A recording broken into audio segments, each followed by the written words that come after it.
on Channel 20, that's our Channel 20. Oaklander, gotta love that Oaklander, wanna see that Oaklander, Oaklander, Oakland TV. Oaklander, Oaklander, Oakland TV. We love it! Oaklander, Oaklander, Oakland TV. Oaklander, Oaklander, Oakland TV. We love it! We love it. Catch our fall season. Good evening and welcome to the Oaklander. I'm Al DiGiacomo.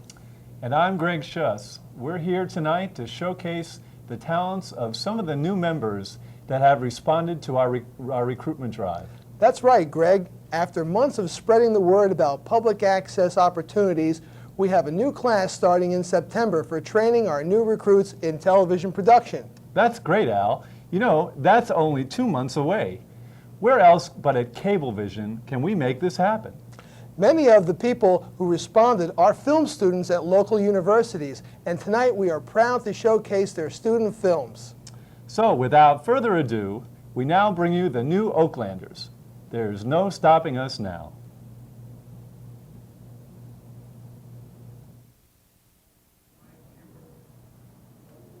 Hi, my name is Stacy Kahn and I'm from Bergen County. I graduated from Emerson College in May of 1997 with a degree in mass communication and television production. What you are about to see is my final television project entitled Coming Out, in Their Own Words. My television partner, Christopher McDonald, directed our project while I produced it. All students shown in the project were from Emerson College. Chris came up with the subject matter, which then had to be approved by our professor. I hope you enjoy our project.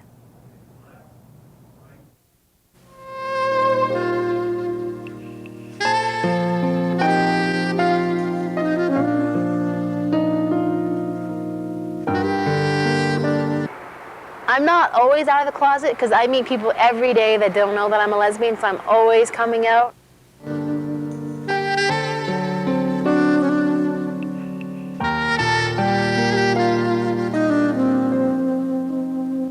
The process starts with you, it goes into the community, how people see you, how you find your place in life, but it still ends with yourself, because if you're not comfortable, then you're not out.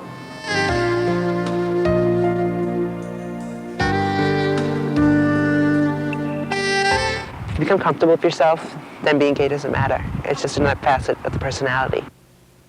I'm trying to tell you something about my life. Maybe give me insight between black and white.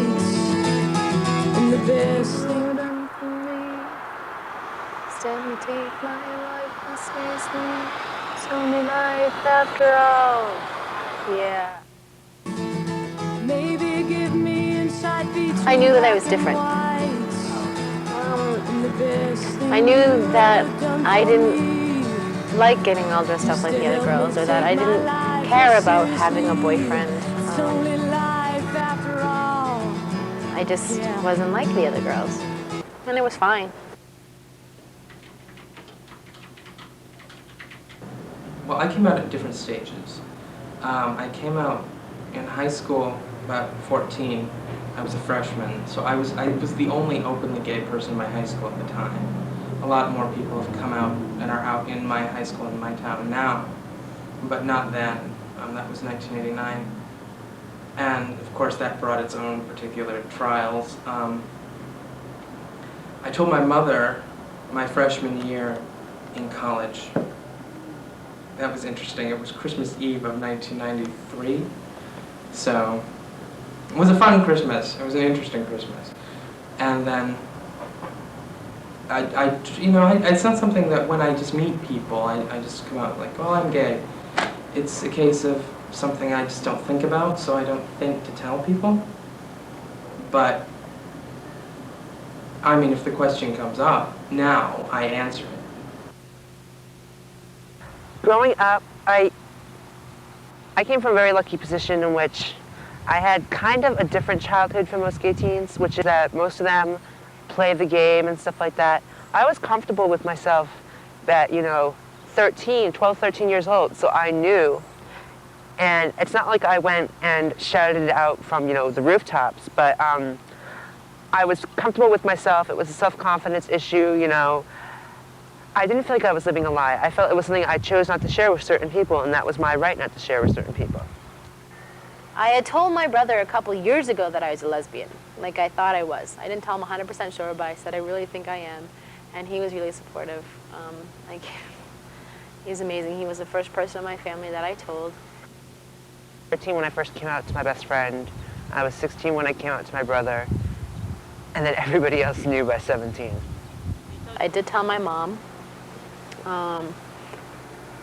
She is in denial, was very, it's just a phase. A couple of weeks ago, I came out to the rest of my family, to my dad and my two sisters, and I was telling my mom about how they reacted, and she said, well, what did your dad say? Because my parents are divorced. And I said that, he thought like you, and that it was just a phase, and she said, well, is it? And I was like, no, Mom, it's not. I've told her 3 times now. And I think hopefully now she is realizing the fact that it's not a phase. She's like, it's okay if you're a lesbian, just don't flaunt it. She doesn't want me to get hurt and beat up, which is what it is. She cares and loves me, and that's the important part. She doesn't have to understand. And it was the same with my friends. My friends never had a problem. Most people, I've never had a person turn to me and say, well, I'm never going to speak to you again. I didn't have people come up to me and say, well, I'm so proud of you because you have, either. But most people I know they were comfortable. They were comfortable with me. My parents always had the expectation of us to be happy, and so my parents thought that if this is what was going to make me happy, and if I was sure about it, then they had to trust me on that, and so they've been very accepting, very open about it. I still sometimes think the other shoe's gonna fall and something stupid's gonna happen. My dad thought I was a lesbian, but he wasn't sure. He was hoping it was a phase. I was afraid that he was going to cut me out of his life, be like, you're not my daughter. Everybody who I felt it was an issue with or was important to has accepted me. I've never lost any really, really, really close friends, or if I've lost them, it's been more to time rather than because of this, growing apart or moving away or whatever. I think I would have liked my grandmother to be as comfortable with it, so that I could have shared, what my life was really like with her. I felt more comfortable at college being out because there's more people who are coming out, you know what I mean? They're becoming more comfortable with their sexuality, discovering more about themselves. And I've kind of felt like I found that plateau for a while of being happy with myself, being happy with what I've done and who I am, and come out and be happy. And we're all just celebrating our diversity, you know what I mean? And it's not so much, I've known other gay people and, that type of situation. I'm just enjoying college because discovering who they are and becoming comfortable with that. There comes a point when you just can't wait anymore and you have to tell your family or the people that are close to you, and that for me is now. I'm definitely glad I came out, and I definitely think I'm better for it, because I guess just in life in general, I think you can't approach anything with any amount of success unless you're comfortable with yourself. There's been times when I don't want to be who I am. I'd rather be someone happier or living in what I think is a happier world. And that may not be true, because there's just as many unhappy people out there that are straight. So I think he might be gay. I think it's usually a good idea to talk to somebody. They don't necessarily have to be gay themselves. It can be a good friend who will not have a problem listening. But you've got to talk and you've got to sort out your feelings to be sure that, that what you're feeling is real, because it's a tough decision to come to. I think if people have questions, it's important for them to stop and examine who they are, maybe do some reading, maybe ask other people, about their sexuality, whether they're a homosexual or whether they're heterosexual. I don't think anybody should rush it. You should take your time I would encourage them, if they have a doubt or concern, to, talk to people, because there's plenty of people to talk to. Just do it when you're ready. Don't expect somebody to be like, oh, okay. They may not. But don't be afraid when they're like, oh, of course, it's okay. I love you. Kind of be ready for anything. I was one of those people that, when younger, was always called the fag boy, the sissy, the, whatever nickname you can fit in here. And so the fact that there was a chance that I could be that one thing that everyone always accused me of and always hurt my feelings bothered me. I remember one day, just one day, it actually took to recover. I just remember one day crying in my room, just sitting there, sitting at my desk, trying to figure out, what was going on in my head, what was wrong with me. And then I realized, for some reason, I don't remember what the incident was, I don't remember how it came about, but I just remember thinking, there is nothing wrong with me. It's other people who think there's something wrong with me. And you know what? It doesn't matter. Other people can think there's stuff wrong with me all they want, but if I'm happy with myself, then that's the person who matters at the end of the day. That's the person who counts. I don't think it's a choice. I don't think anyone would ever wake up one morning and decide, I want to be a prosecuted minority, ignored by my government, made fun of in movies and television, and basically just disliked by most of the public. Why would I choose to be discriminated against? Why would I want to have people laugh at me or deny me jobs? Or have to, hi, I want to hide my sexuality. Maybe I'll try being a lesbian today. That makes no sense to me. It's not a choice. If it's a choice, I don't know why I've chosen this way. I don't even know why I would have chosen this way subconsciously. I mean, I read the news, I've heard the stories, I know what happened. It was a tough process. It took a while to get used to looking in the mirror and saying, I am gay, I am a homosexual and I am proud of that. But, once you do it, it gets better. I can be who I want to be now. I don't have to be afraid of hiding anything anymore. I have no regrets.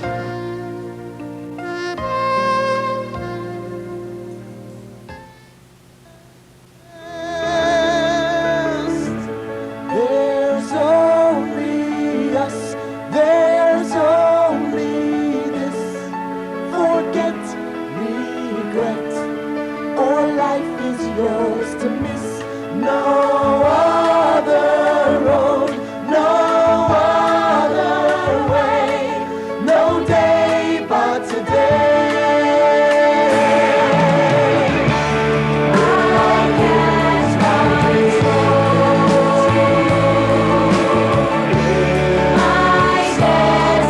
I guess one day. When I dream of you, I wonder, will you look like me? We'll have to wait and see. Will you have his eyes? My nose? I hope so. But there's one thing I know. I took the test today. You're gonna be okay.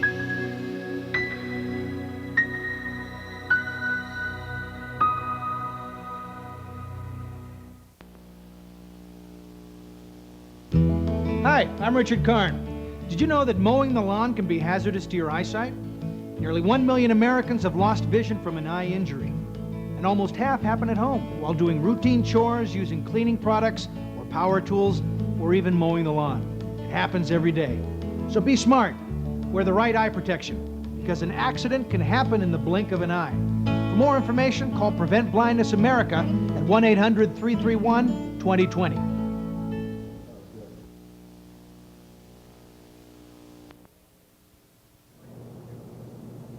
And welcome back. Hello, I'm Andrew Stewart, one of the new faces that you'll be seeing here on the Oaklander. And to start off, let me introduce myself. I am a 23-year-old recent graduate from Seton Hall University with a BA in Communications, specializing in TV and film. And during my tenure at SHU, I spent time working on the campus radio station WSOU, where I served as a DJ and also was the music director my senior year. In addition, I was a staff writer on the Setonian newspaper, campus newspaper on Seton Hall. and also I worked at SHU TV, where I was an actor for many student productions. Tonight, I am proud to present one of my short sketch productions that I put together for one of my studio TV classes. In 1994, controversial director Oliver Stone directed the bizarre cult flick entitled Natural Born Killers, which starred Woody Harrelson and Juliette Lewis as Mickey and Mallory Knox. For those of you who have seen the movie, you know what popular little devilish creatures Mickey and Mallory become when they terrorize the country by going on an all-out, no-holds-barred killing spree. Well, before they became the two most famous serial killers since Manson, they were two nobodies that were trying to make a name for themselves. Well, in my project, I depict a couple of scenes in which Mickey and Mallory first attempt to gain fame and recognition. Before they started using guns and knives as their weapons of choice, they armed themselves with a glass full of water. That's right, Mickey and Mallory are the natural-born spillers. And they are drenching people left and right, and in the meantime, they are keeping the paper towel companies in business. So without further delay, I present Natural-Born Spillers.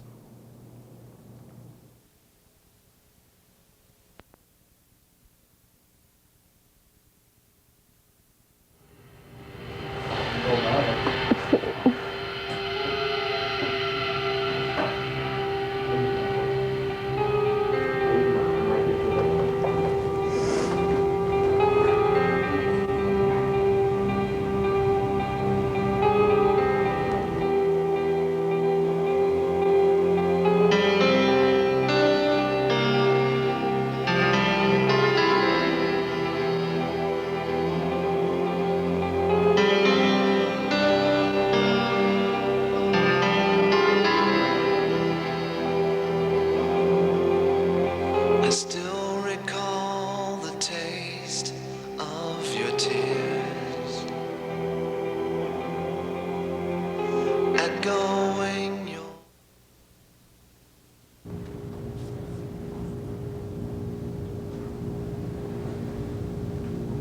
What kind of pie do you have? We have apple pie, cherry pie, pecan pie, and key lime pie. Which do you recommend? Well, the key lime is really good, but it's an acquired taste. I haven't had key lime pie in 10 years. When you had it, did you like it? No, but that don't mean anything. I was a completely different person back then. Let's give that key lime pie a day in court. Should I make that 2 pieces? No, Rosie. My name's not Rosie, it's Maybelle. Whatever.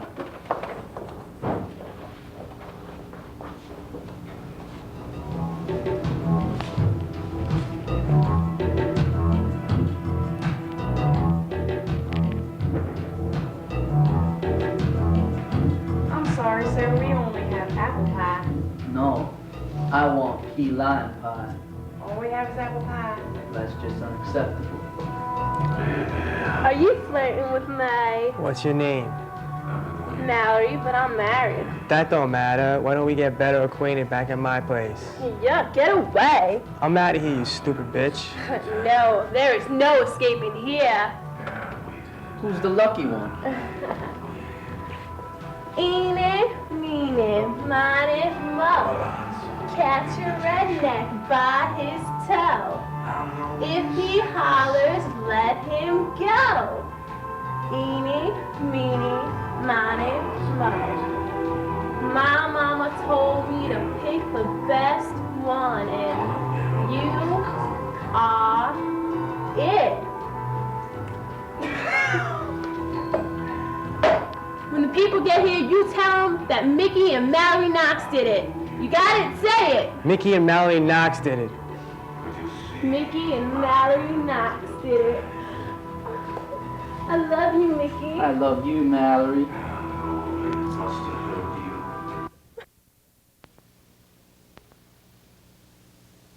Running through towns such as Cortez, Shiprock, Sheep Springs, and ending in Gallup, New Mexico. To some, a beautiful stretch of the American landscape, but to Mickey and Mallory Knox, who are still at large, it is literally a candy lane of spills and stains. Patrolman Gerald Nash was the first of 12 peace officers victimized by Mickey and Mallory during their reign of terror. Gerald and his partner Dale Regan were parked outside Dunkin' Donuts when curlers and getting our coffee and everything for the day, when out of nowhere came these two crazies trying to spill Evian water all over us. You know, they got Gerald, but thankfully I was able to dodge the blow and escape. All right, what happened? How'd you guys come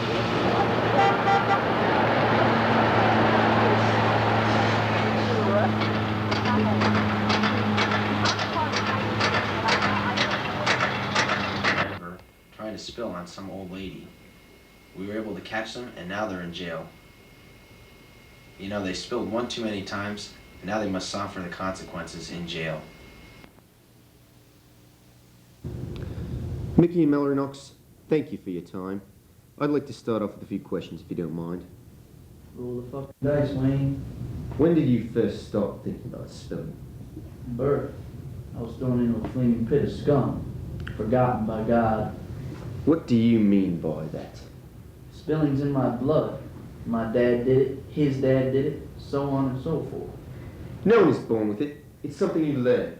How can you bring yourself to spill on all these innocent people? It's just spilling, Wayne. All God's creatures do it. What do you think they make paper towels for? I don't see anything wrong with it. Nothing wrong with it. In 3 weeks, 50 people have been spilled on. Not too cool, Mickey. 52, but I don't want to spend a lot of time with regret. Water is pure, Wayne. You're the one who makes it unpure. I make it unpure. Look, buddy, you're the one that's going to have to pay for all those cleaning bills. Look, Wayne, you got to hold your glass in the air, and then it becomes clear in life that I'm a natural-born spiller.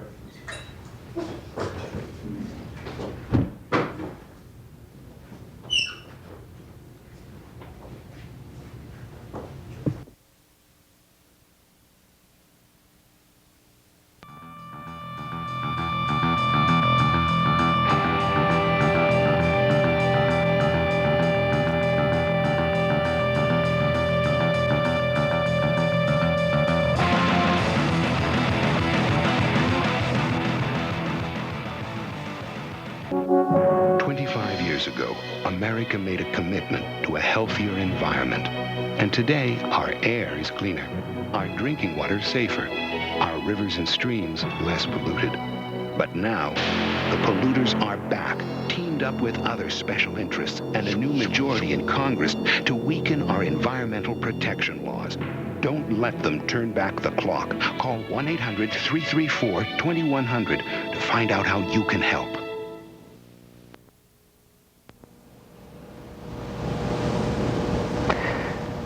My name is Bill Boyles. I'm Executive Director of the Children's Home in Mount Holly, New Jersey. The Children's Home is a unique facility serving New Jersey's abused and neglected children. We could use your support in serving these vulnerable youth. Any contributions you can send at this point in time directed to our school building fund will be matched dollar for dollar by the Advanta Foundation. If you would like to help us in fulfilling our mission, please send your contribution to the Children's Home, 243 Pine Street, Mount Holly, New Jersey, 08060. Or if you would like additional information, please call us at area 609-267-1550. On behalf of the children, I thank you for your support.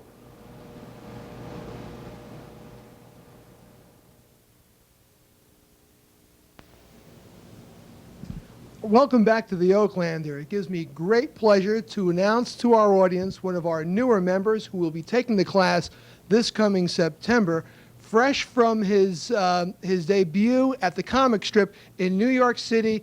Let's have a big Oaklander welcome for Mr. Don Buchanan. Don, thanks a lot. Great. Thank you. Thank you very much. You're way too kind. No, I mean it. Somebody's going to come along and use you till there's nothing left but a dried out, soulless husk. You are way too kind. Learn to protect yourselves. Yes, thank you. So, how is this shot? Is this about... Okay, I should be touching the sides of a 19-inch set right now. Okay, Mrs. Phelps of 212 Lincoln Avenue, get that off the top of your set. You should never block the vents of an electrical appliance. The check from the fire department is on the way now. So, Viagra. Bad thing. More competition for us guys out there. So now, ladies, the average age of the gentleman offering to buy you something at the bar will be 67 years old. So when he asks you what you want, make sure you say it's something with a really good sound system and gets incredibly crappy gas mileage. I'm thinking a lot about my childhood lately, and I remember this one time me and my sister wanted to play Monopoly, and we lost the board, but we still had all the pieces. So we tried playing Monopoly on a Ouija board. She rolled a 6, and Grandpa returned from the grave. Well, I'd tell you what I do for a living, but you probably care just about as much about that as I do. But pretty much we all do the same thing when it comes to jobs. We listen to somebody complain all day long in some capacity, saying things like, "This doesn't work. Fix it. Why are you so slow? Why are you looking at me like that? My throat hurts. Let go of it. Ow." I've been thinking, if you're a disgruntled employee of the Psychic Friends Network and you get fired, do you come back the next day and tell everyone in the office exactly when they're going to do that? Shall I just restart that joke? Sure. I'm thinking about something. If you're a disgruntled employee of the Psychic Friends Network and you get fired from your job, do you come back the next day and tell everyone exactly when they're going to die? Or do you just shoot them like at the post office? In the year 2006, I see a cancerous growth forming in your... hell with it. If you were a real psychic, you would have known I was going to do that and stayed home today! I'll tell you. I don't know. I envy people that have highly skilled technical jobs like computers. I don't understand those at all. For all I know, those could be run by evil spirits. I mean, I'll turn it on and expect to see a prompt on the screen that says, "Please interest..." Start joke over, okay. I envy people that have technical jobs, skilled jobs, like computers, for instance. I don't understand those at all. To me, they could be run by evil spirits. I could turn one on and expect to see a prompt that says, "Please insert sacrificial goat into drive A." I can run Quicken now. Thank you, Satan.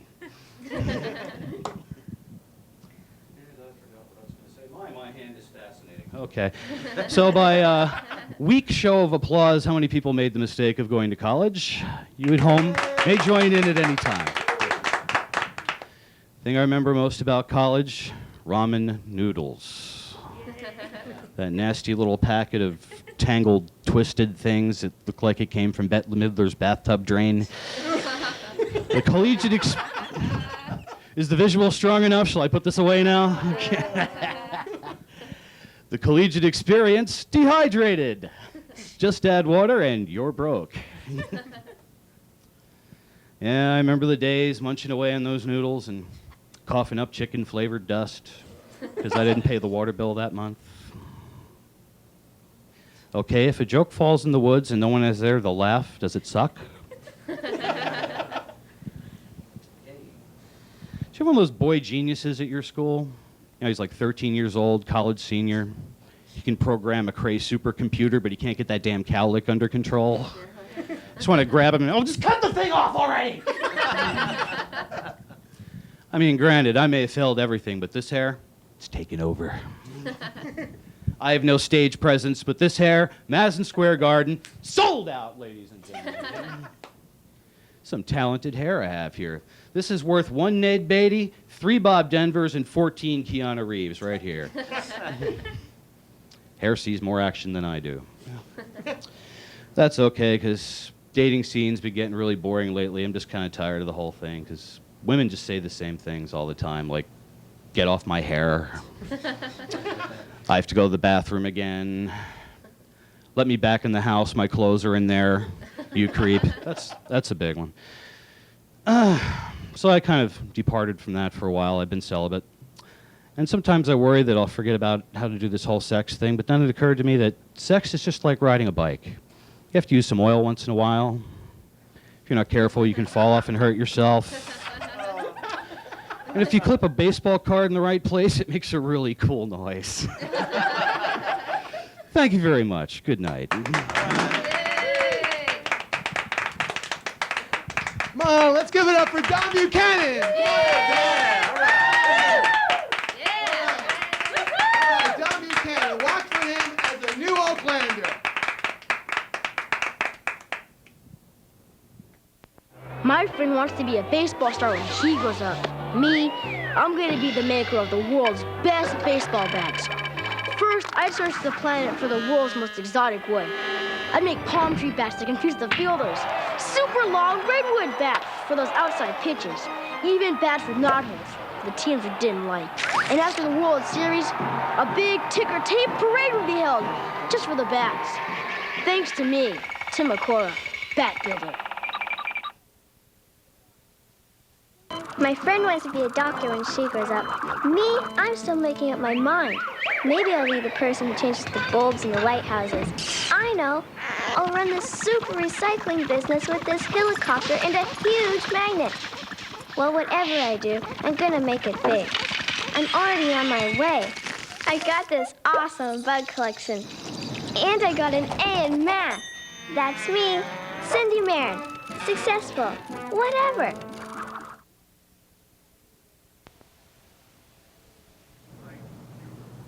Hi, my name is Candace Castellano, and I am majoring in communications at Seton Hall University.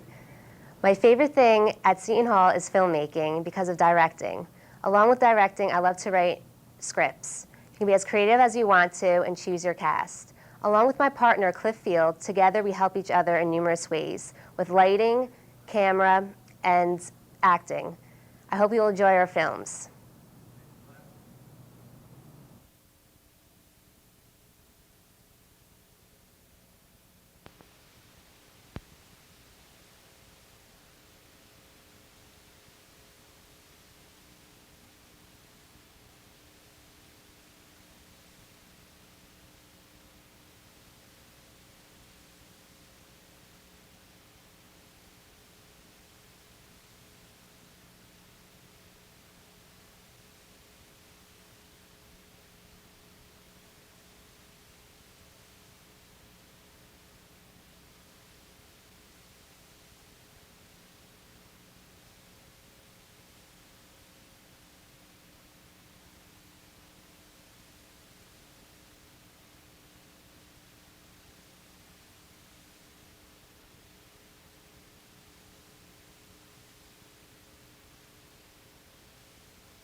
Oh, won't you?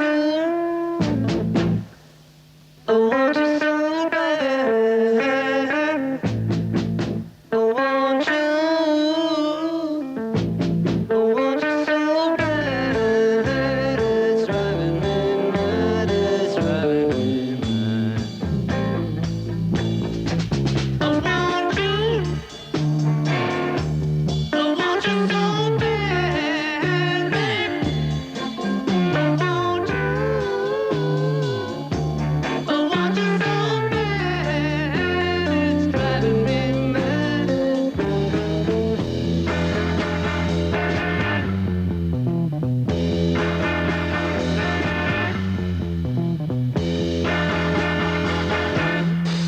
Oh, won't you? Oh, won't you so bad, babe? Oh, won't you? Oh, won't you so bad? It's driving me mad. It's driving me mad. Oh, won't you? Oh, won't you so bad? Oh, won't you?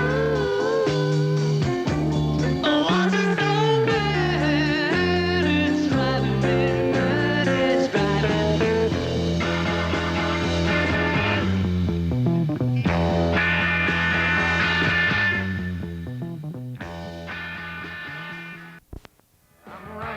Down a drink, you never would come to me.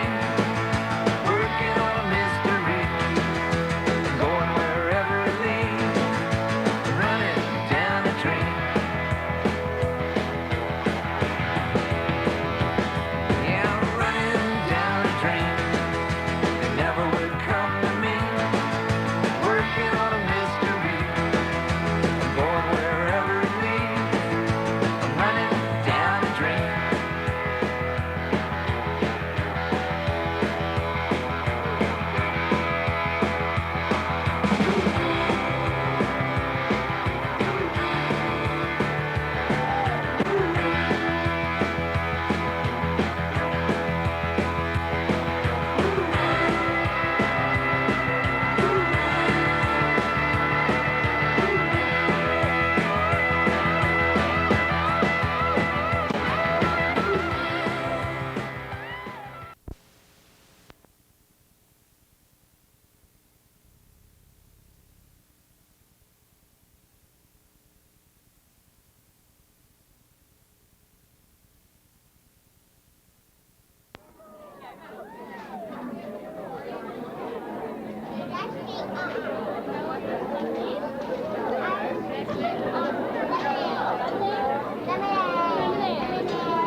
Hello, welcome to Film Shorts Festival 98 in Metuchen, New Jersey, at Metuchen High School. I'm Jordan Malagrana, one of the producers of the show and the live director. Standing with me is Christine Scarfuto, Sarah Goldfarb, Lindsay Zabel, and Michael Gold, all parts of the cast or the crew of tonight's festival. Really, what I wanted to say about this festival was that after last year's, which was our first time doing a live movie premiere, this year's was light years ahead of it. It had so much more in it, whether it was the live performances or the films that we created, and I'm very proud of the people who are standing next to me. I don't know what they want to say, but Christine was part of the live performances, so. It was lots of fun, and it was really good. Yeah, anyway. And Sarah Goldfarb was also one of our lead dancers in the song, which was, I think it was called, what was it called? Smelly something about smelly. Smelly Shorts, yeah, all right. Yeah, that was it, so. Yeah, it's part of the live performance, Oh Beautiful for Smelly Shorts. And I helped in still photography too, in film shorts. That's what I did. What do I have to say? Who are you? What are you doing? I'm Lindsay Sabo, and usually I act, but tonight I got to host, and it was fun, and I don't know, I'm speechless. She was absolutely nervous before the show, but she straightened out. and now it's probably on her list of best accomplishments. And lastly, I want to introduce you to the recipient of the 1998 Shorty Award, the Special Achievement Award, is Michael Gold. This kid has been through the worst you can imagine this year. We had him filming in one short where he had to go out in the freezing cold when he had a cold, in skimpy, ripped up uniform. He had to lie on the ground for about an hour, I think.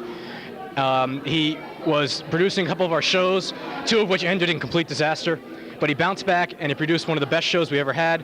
And tonight, he's here to talk to you about Film Shorts Festival 98, which he directed. Hi.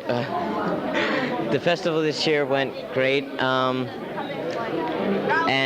everyone did an excellent job. That's basically it. So I hope I've shown you a little bit about what we're about and our groovy t-shirts, and I hope you'll see some of our work soon. Very, very good. I like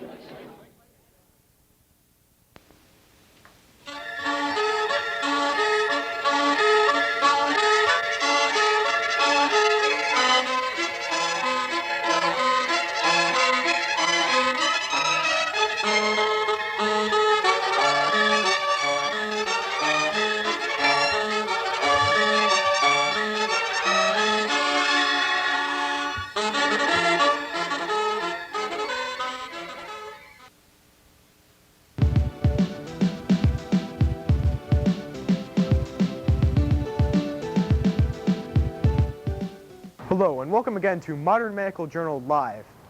This week we're on location in Seattle, Washington, where we have discovered 9 new medical conditions. This week we'll show you these medical conditions and show you how they are corrupting the lives of millions. The first condition we'll be looking at is freak foot loss. I guess our first condition, freak foot loss, is pretty self-explanatory. Let's take a look.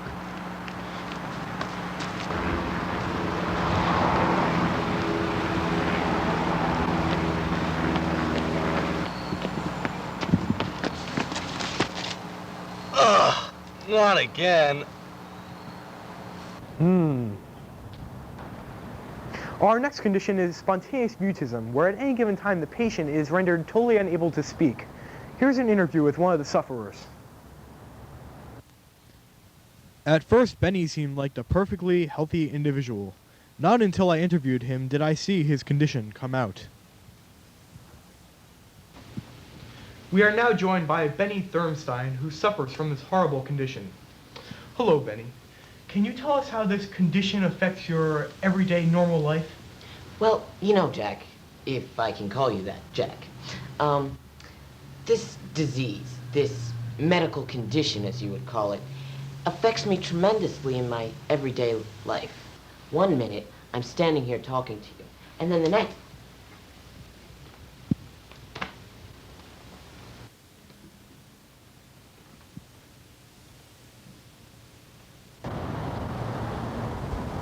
I'm speechless. And now a hot new condition, acidic pinky syndrome. Oh, crap. Acidic pinky syndrome affects all parts of this man's life, from reading to cooking.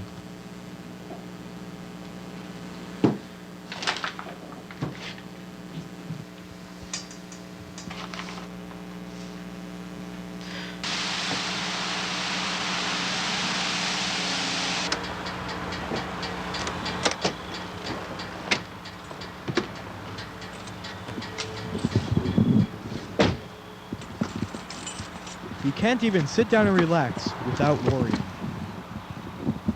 Hey, Bob, how you doing? Oh, hey. Are you okay? Yeah, why? Your pants are on fire. Whoops. And now one of our scariest and certainly most bizarre conditions, Olsen fasciitis. Fortunately, this horrible condition only occurs in twins.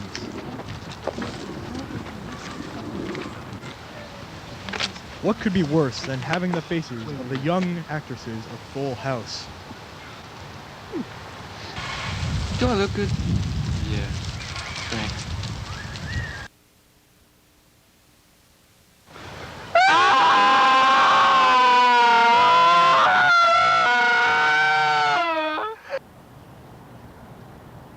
Yikes.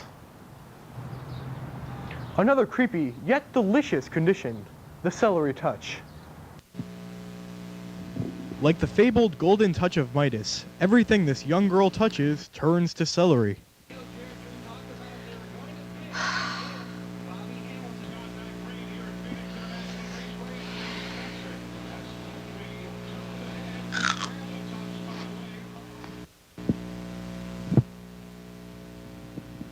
Oh, there you are, Kitty.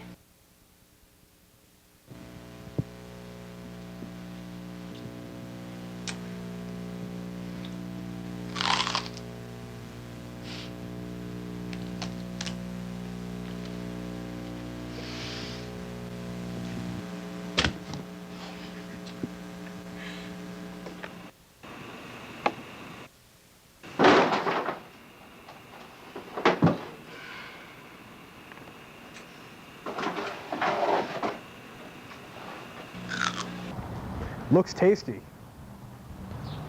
Unfortunately, our next patient isn't able to taste anything because he suffers from athlete's tongue. Man, that's a crappy show. Simply put, athlete's tongue is athlete's foot.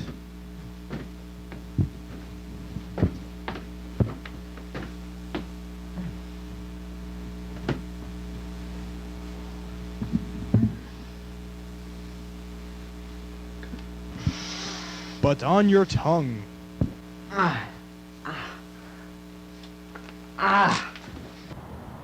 Yuck. The most widespread of any of our conditions is accidental eyelid slippage.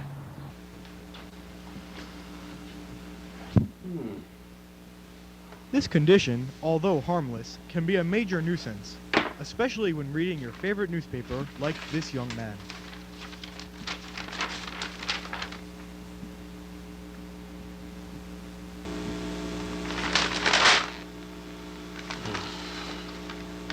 Oh, jeez.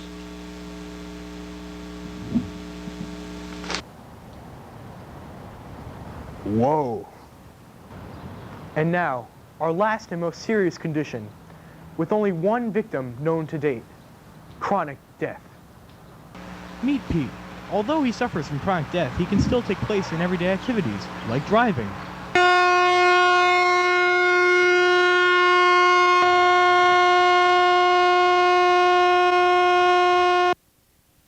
He also enjoys eating breakfast, lunch, and dinner. Pete even sets aside time from his busy schedule to play with the neighborhood children.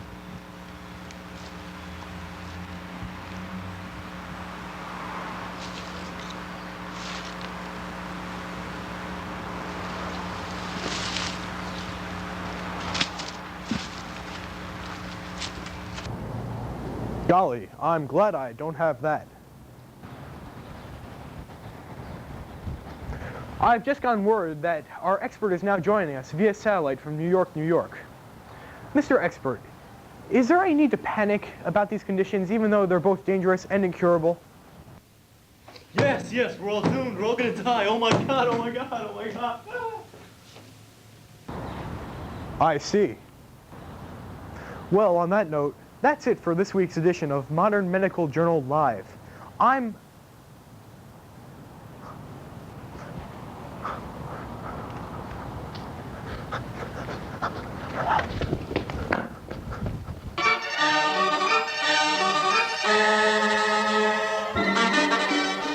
There's a piece falling out over there. Yeah, I know. I was just like, gotta cut it. And No. Cut it. I wish I knew. Mary. I say hi. He says hi. I ask why. He asks why not. Ask a question. He asks another. I say he's stupid. He agrees. I say I love you. He says I hate you. I'm being serious. He's being sarcastic. He acts stupid around me. Slightly intelligent around others. Like he's that smart. I tell him to call me. He never does. I hang up on him. He doesn't call back. Do they ever? He wants to come over, then he doesn't. He says he wants to see me. He never makes plans. He can be a sweetheart, and he can be an ass. An ass. Always an ass. But he will be he. And he'll never change. He'll always be the student. Loser. The insane. The idiot. Kinda. But you know off yet? Not yet. It's 5 more minutes.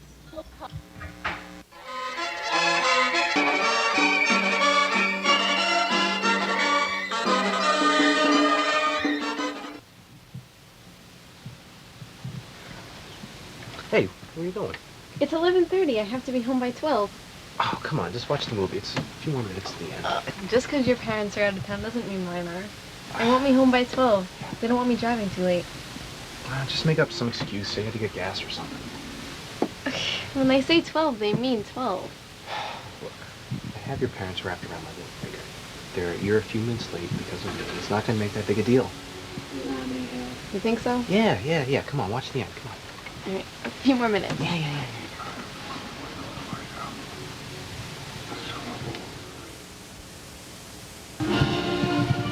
Oh, wow. What a great movie. Yeah, great. Oh, hey, relax.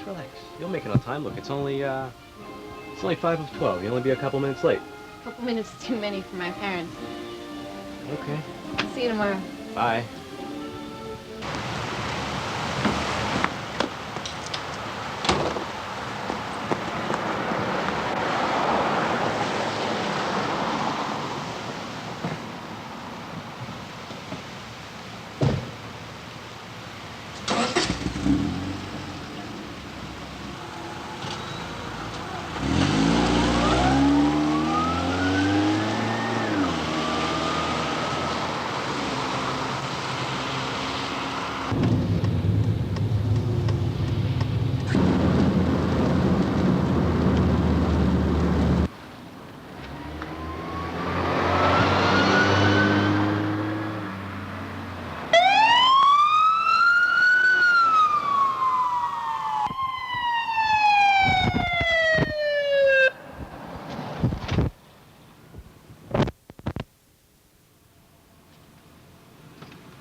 I had to be home by midnight.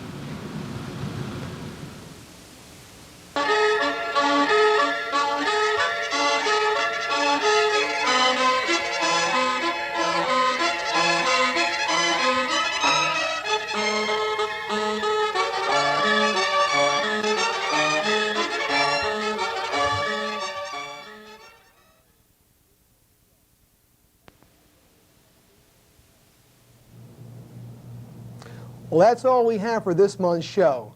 Our thanks to our future staff members for sharing their talents on tonight's show. Have you been to our new website? Here's another way to contact us and even check out who's on the show this month. That's www.oktv.org or by phone at 201-405-1084. So what do we have planned for the future, Al? Well, Greg, let me tell you, in August we have our 4th annual music special. Is it really 4 years, Al? It sure has, Greg. And this year's extravaganzas features musical guests and other surprises you won't want to miss. And coming this fall, OKTV will be premiering more shows with subjects that will take you out of this world. So here's your chance to get your 15 minutes of fame. Call us today and come on Access Television. We'd love to hear your story or see your talent. Thanks for watching, and I'm Greg Schuss. And I'm Al DiGiacomo. We'll see you next time.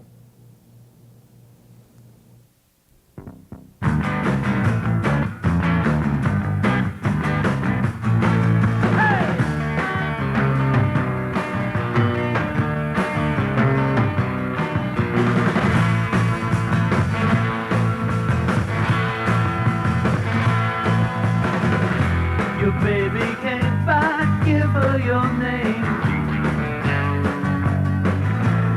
You know it's hard to forget all the pain. Try a new style, get a new friend.